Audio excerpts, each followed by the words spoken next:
कृष्ण कृष्ण कृष्ण कृष्ण हरे कृष्ण। नमस्कार दोस्तों, स्वागत है आपका आपके अपने YouTube चैनल पर। दोस्तों, सच्ची भक्ति और प्रेम से भगवान को भी जीता जा सकता है। आज मैं आपको एक सच्ची भक्ति की कहानी सुनाऊंगी। वह एक संत की कहानी है जिसने अपनी भक्ति से और सच्ची भक्ति से, स्नेह से और प्यार से भगवान को भी जीत लिया। तो दोस्तों, हम कहानी शुरू करते हैं। सुनिए दोस्तों, एक संत और एक सेठ की कहानी, जिसमें संत का भगवान पर इतना अटूट विश्वास है कि वो प्रसाद में जहरीला भोजन खाने से भी परहेज नहीं करता। इसके बाद भगवान जो करते हैं उसे देखकर सभी हैरान रह जाते हैं। एक सेठ जी बड़े कंजूस थे। एक दिन उन्होंने दुकान पर बेटे को बैठा दिया और बोले कि बिना पैसे लिए किसी को कुछ मत देना, मैं अभी आया। अकस्मात एक संत आए जो अलग अलग जगह से एक समय की भोजन सामग्री लेते थे। लड़के से कहा, बेटा जरा नमक दे दो। लड़के ने संत को डिब्बा खोलकर एक चम्मच नमक दे दिया।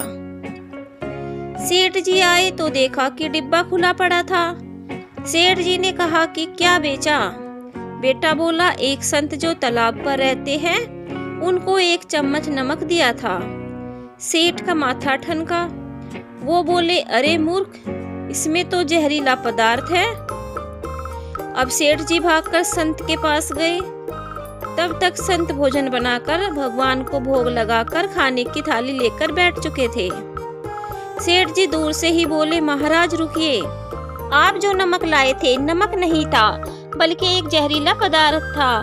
कृपया करके आप ये भोजन ना करें। संत जी बोले, भाई हम तो प्रसाद लेंगे ही, क्योंकि भोग लगा दिया है। भोग लगाकर भोजन छोड़ नहीं सकते। अगर भोग नहीं लगाते तो भोजन बेशक छोड़ देते। ये कहकर संत ने भोजन को प्रसाद समझकर खाना शुरू कर दिया। सेठ जी के होश उड़ गए।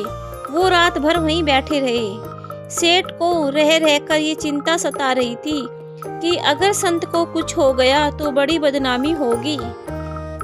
रात में अगर तबीयत बिगड़ी तो कम से कम वेद को तो दिखा देंगे। सोचते सोचते उसे नींद आ गई। सुबह रोज की तरह संत जल्दी उठ गए और नदी में स्नान करने चले गए। सेठ जी ने कहा, महाराज तबीयत तो ठीक है। संत बोले, भगवान की कृपा है। इसके बाद वे पूजा के लिए मंदिर चले गए। जैसे ही संत ने मंदिर का द्वार खोला तो देखा कि भगवान के श्री विग्रह के दो भाग हो गए हैं और शरीर काला पड़ गया है। ये देखते ही सेठ को समझ आ गया कि भक्त के अटल विश्वास को देखकर भगवान ने भोजन का जहर भोग के रूप में स्वयं ही ग्रहण कर लिया और भक्त को प्रसाद ग्रहण कराया। इसके बाद सेठ ने तुरंत घर जाकर बेटे को दुकान सौंप दी और स्वयं संत की शरण में आकर भगवान की भक्ति करने लगा। तो दोस्तों, देखा आपने, अगर हमारी पूजा, हमारी भक्ति सच्ची हो, सच्चा प्रेम हो, सच्ची हमारी श्रद्धा हो तो भगवान भी भक्त के वश में हो जाते हैं। दोस्तों, हमें इस कहानी से यही सीख मिलती है।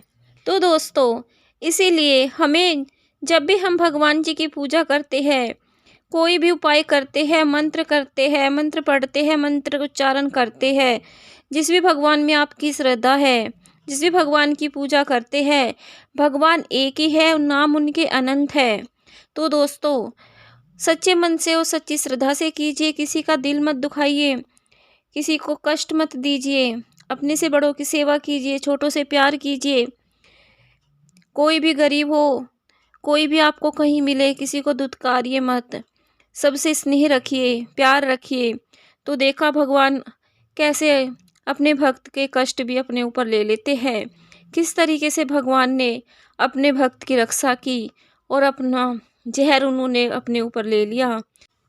तो दोस्तों, अगर आपकी भक्ति सच्ची हो, सच्चाई हो आपकी भक्ति में, अगर आप दिन में एक बार भी भगवान का सच्चे दिल से, सच्चे हृदय से नाम ले लेते हो तो भगवान को आपके दुख दूर करने के लिए आना ही पड़ता है। धन्यवाद दोस्तों।